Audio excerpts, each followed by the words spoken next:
Hi everyone! Earlier I did a video with this adorable image on my laptop, and for those of you who are using an iPad, it works a little differently and the bridging can be done during the upload process. So this will show that.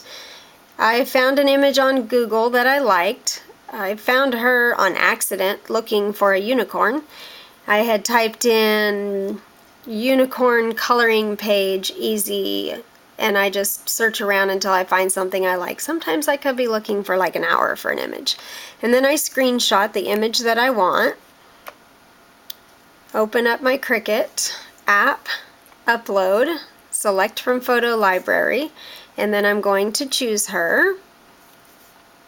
Removing the background with the bottom left here, the remove tool, to get rid of all of these white spaces so that we'll get all of her details.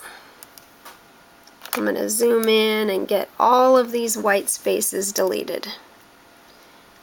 And for those of you already wondering about the stylus that I'm using, there is a link for it in the materials file. I got it off of Amazon. It came in a 2-pack, so if you have a friend, great deal. I just have 2 of them and comes in handy. A while ago I couldn't find mine. My cat was laying on it on the couch. But they're very reasonably priced, I thought, and I absolutely love it. I use it for all of my bridging. Let's see. I don't think I'm getting that one. No, I didn't.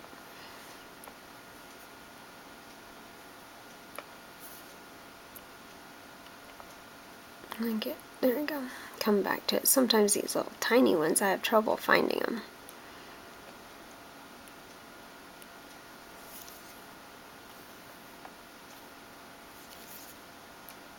There we go.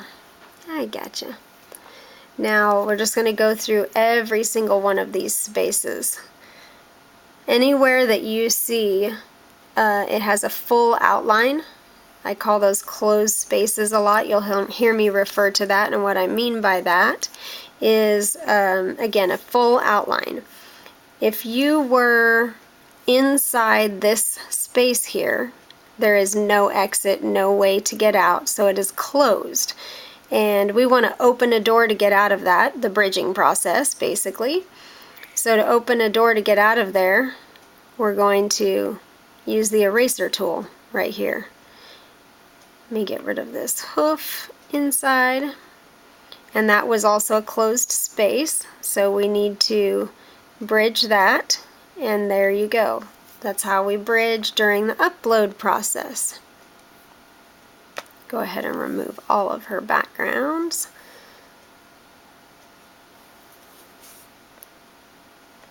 Oh, I just touched her. Undo button. Love the undo button.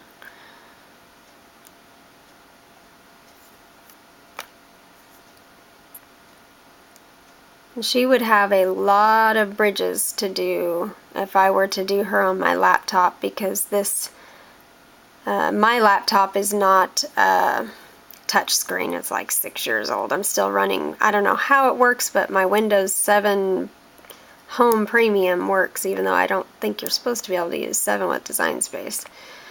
So I'm not touch screen on my laptop. So this is what I do. A lot of my image uploads with my iPad.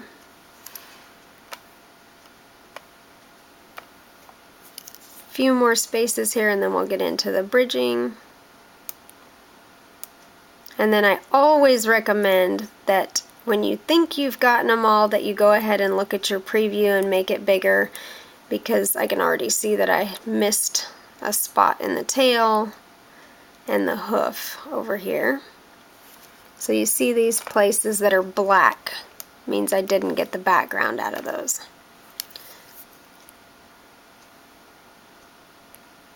I went back and got those, and then I always go back and check my preview again, and I just kind of scan it from top to bottom and see if there are any places that are filled in that shouldn't be. That looks great. So now we'll get into the bridging. Move her out of the way. So all 4 of these spaces are closed. No way out of any of them individually. We're going to need bridges in all of those. And you can do those all in one swipe. Get the eraser tool. So bottom down here, the erase. We need the eraser. You can either do those all in one swipe like that and have them all lined up. You can move them so that they're not all so obvious together. It's a matter of preference, how you like it to look on your stencil project. I kind of like the scattered look. And then each of these pieces needs to be bridged as well. And you can scatter those right and left. That was kind of choppy and ugly. Let's see, do that again. So you can go through these and place them wherever you like the way that they look.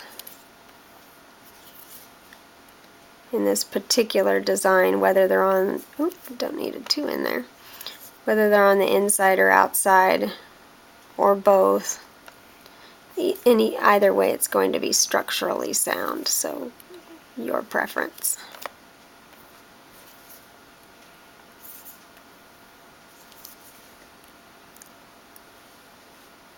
Couple more on her body. And so each of the feet needed to be bridged. This leg is part of this piece that has a bridge there. Each piece of the mane is going to need a bridge, and I would put a couple, even though this technically is all part of that body, I would put a couple of more. There's 1, 2, and we need one in this piece of the mane. I think I will bridge that.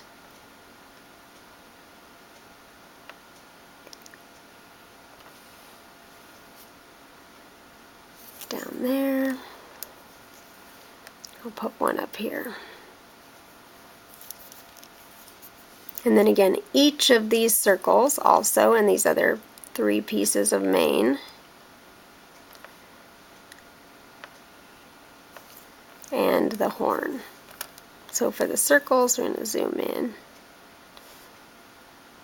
And you can do them whatever way you want. You could do them all up and down, you could do them all different directions, you could do them all the same.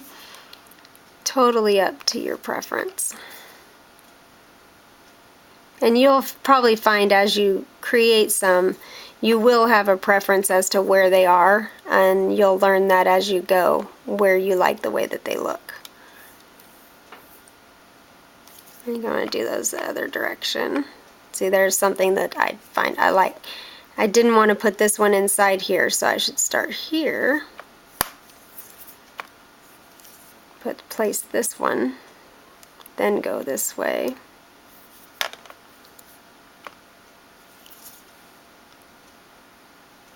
Make those a little cleaner. Go a little slower. There we go. And these last couple of circles.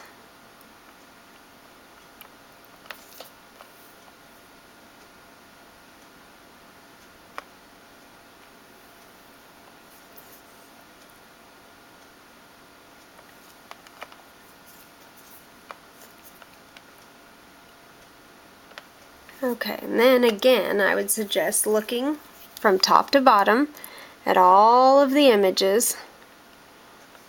Every circle, every piece of her, I would go through her top to bottom, making sure that every piece has an opening, that there are no closed spaces. So we had the 4 pieces of mane here, these 3 pieces of mane, her leg, both hooves. We got every piece of her tail and body. That, I believe we have gotten them all. So we're going to go next.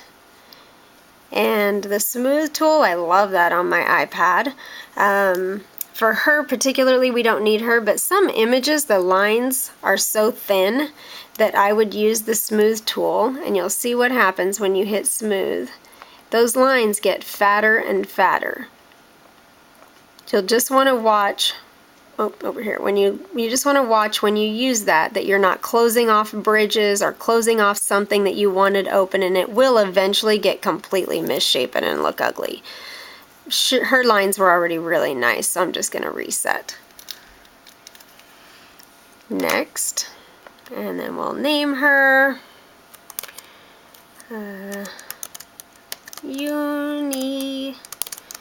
Untitled, I guess.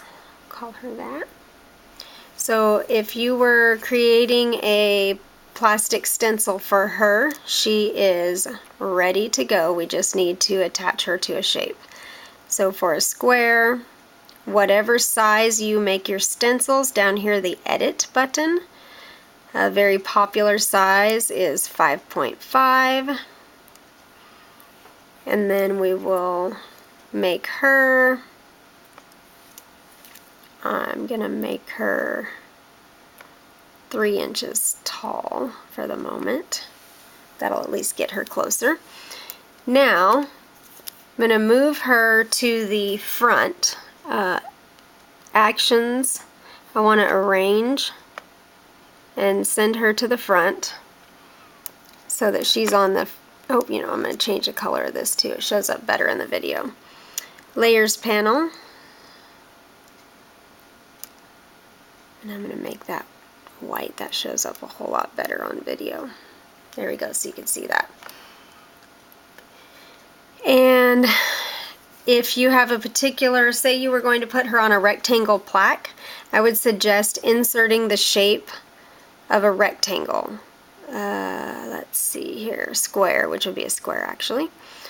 And say your plaque were 4-inch plaque, and say it were I don't even know it, I don't have my cutters with me, but say it were 2.5 inches wide.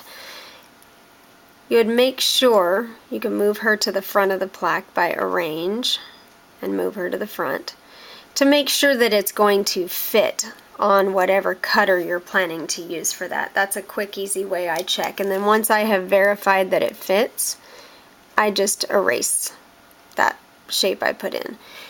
So we have her grabbed. I'm going to go ahead and lock her just so I can't accidentally change her shape. Also grab the square, actions, or excuse me, back to edit.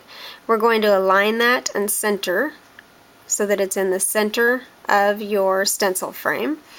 And actions, we're going to attach that. And that is ready to go. So now you would just go to the make it process. If you need any of the cut settings, you can find them in the files in the group. And if you have any questions, feel free to post them in the comments. Thank you. Enjoy.